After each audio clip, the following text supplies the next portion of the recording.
Stress అండి. అంటే always stress. Even LKG first class నుంచే మీకు స్ట్రెస్ మొదలవటం, లేదా ప్లస్ వాళ్ళ మీద స్ట్రెస్ ఇంప్లిమెంటేషన్ చేయడం మేజర్ రీజన్‌గా మేము అబ్జర్వ్ చేస్తూ ఉన్నాం. ఎందుకంటే ఫస్ట్ క్లాస్ నుంచి వాళ్ళని ఏదో ఐఏఎస్ చేసేసి జేఈ అంటే ఐఐటీలో పెట్టినంత ఫీల్ అయిపోతే వాళ్ళ మీద ప్రెషర్స్ పెడుతున్నప్పుడు ఆటోమేటిక్గా 8, 9, 10 ఇయర్స్ లేదా 11, 12 ఇయర్స్కి వచ్చేసరికి అమ్మాయికి తను ఒక 6th ఆర్ 5th క్లాస్లో 7th క్లాస్లో ఉన్నప్పుడు ఆటోమేటిక్గా ఆ ప్రెషర్ మోల్డప్ అయిపోయి డెఫినెట్గా ఇది హార్మోన్ ఇంబ్యాలెన్స్కి దారితీస్తూ ఉంది. హార్మోన్ ఇంబ్యాలెన్స్ డెఫినెట్గా 3 విధాలుగా డిఫరెన్షియేట్ అవ్వచ్చు. ఒకటి థైరాయిడ్కైనా వెళ్ళొచ్చు, లేదా షుగర్కి వెళ్ళొచ్చు, లేదా పీసీఓఎస్కి వెళ్ళొచ్చు.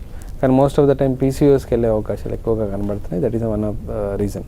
రెండోది ఏంటంటే రెడీమేడ్ ఫుడ్ ఎక్కువ అవటం, అండ్ మూడోది ఏంటంటే దాంట్లో మ్యాక్సిమం సాచురేటెడ్ ఫ్యాట్స్ ఎక్కువగా అయిపోవటం, ఎక్కువగా జంక్ ఫుడ్స్ ఎక్కువ ఇంప్లిమెంట్ చేయడం లాంటి లక్షణాలు కూడా మనం చూస్తున్నాం. ఇది మేజర్ రీజన్స్గా అనుకుంటున్నాం. ఎందుకంటే అంతకుముందు 21 ఇయర్స్ 22 ఇయర్స్కి పీసీఓడి సింప్టమ్స్ కనబడుతుంటే ఇప్పుడు 14 ఇయర్స్ 15 ఇయర్స్ కనబడడానికి రీజన్ కూడా అదే అనుకుంటున్నాం.